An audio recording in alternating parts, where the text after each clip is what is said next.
Est-ce que vous avez une idée sur les soins palliatifs en général? Très peu. Je n'ai jamais eu affaire à des patients qui nécessitaient des soins palliatifs, hormis un proche parent, mais pour une durée très brève. C'est des soins prodigués à un patient en fin de vie.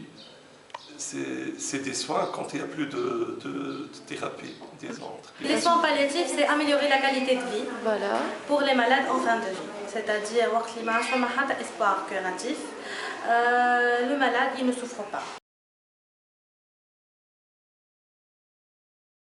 En milieu de cardiologie, par rapport aux soins palliatifs, ça se porte pour les patients qui ont une insuffisance cardiaque chronique, ça se voit, et puis c'est le stade terminal, là où on ne peut rien faire.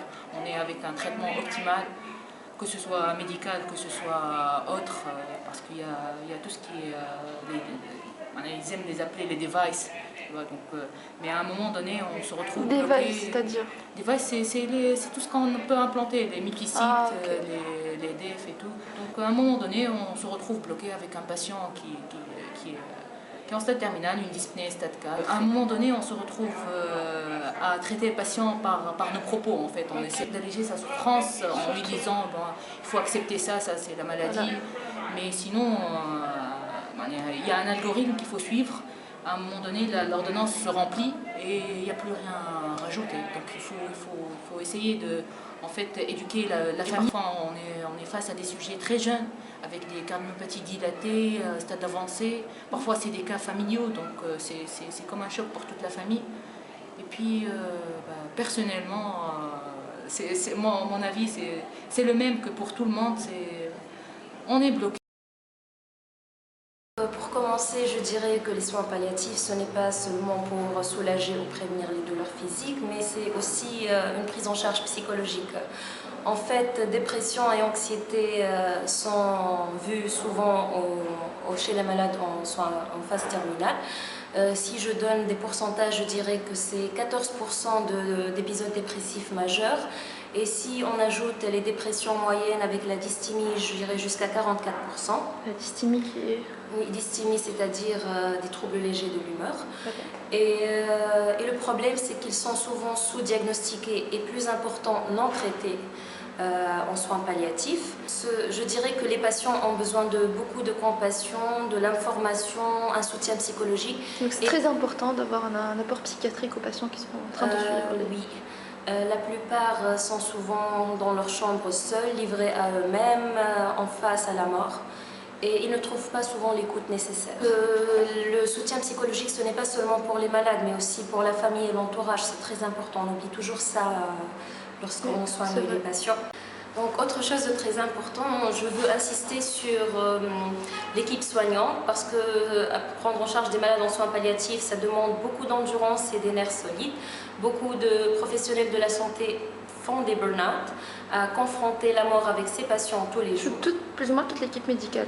Oui, bien allant sûr. Des infirmiers. Les soins palliatifs, c'est une approche multidisciplinaire. Ça inclut psychiatre, oncologue, médecin généraliste, kinésithérapeute. Donc il faut des psychiatres qui vont entretenir toute l'équipe médicale qui va... Dans le meilleur des cas, un psychiatre ou un psychologue. En fait, quelqu'un qui sera à l'écoute de ces personnes. En tant que kinésithérapeute, ça dépend. On fait un bilan. Ça dépend des besoins du malade. C'est des mobilisations, des changements de position pour éviter les escarres, des massages pour soulager la douleur, techniques respiratoires en cas de Notamment, vous avez fait cet arrière-plan. Ah, c'était la salle de soins pour l'équipe de soins palliatifs. Et dans ce centre-là, est-ce qu'on donne des soins palliatifs aux patients? Uniquement la douleur. Comment on gère la douleur? Par quel type de soins? Par les différentes molécules qui sont disponibles sur le marché ou au niveau de l'hôpital.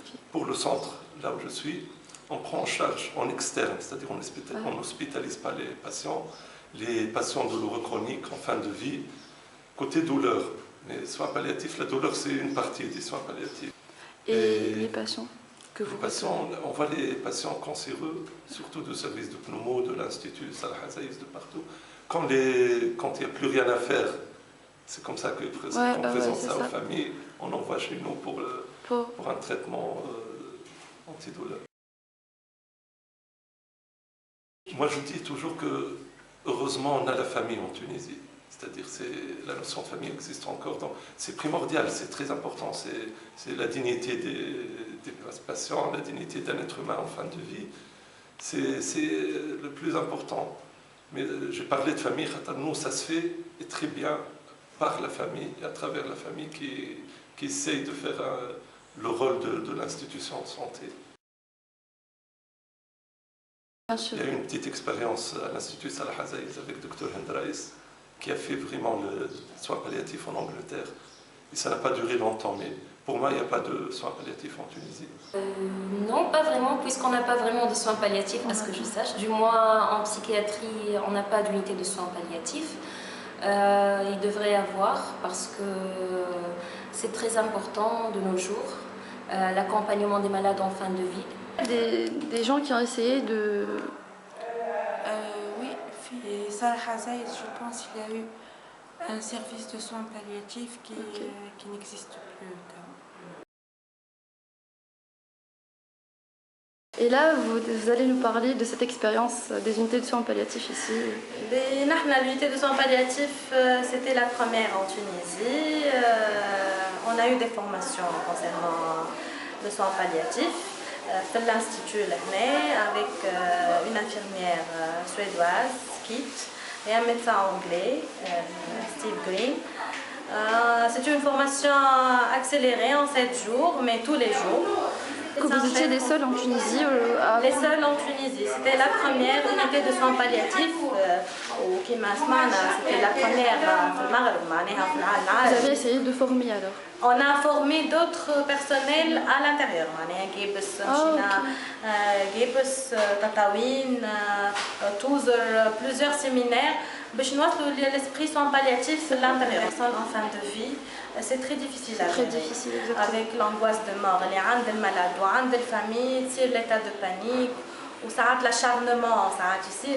Donc, et le malade sont entourés, mange délaissés. Femme a toujours l'espoir de guérir, mais mieux vivre les derniers moments. Et est-ce qu'il y a un patient qui vous a marqué dans le traitement palliatif au cours de votre expérience? Oui, c'est un patient qui a marqué tout le monde. L'unité de soins palliatifs, c'était le premier patient dans l'unité.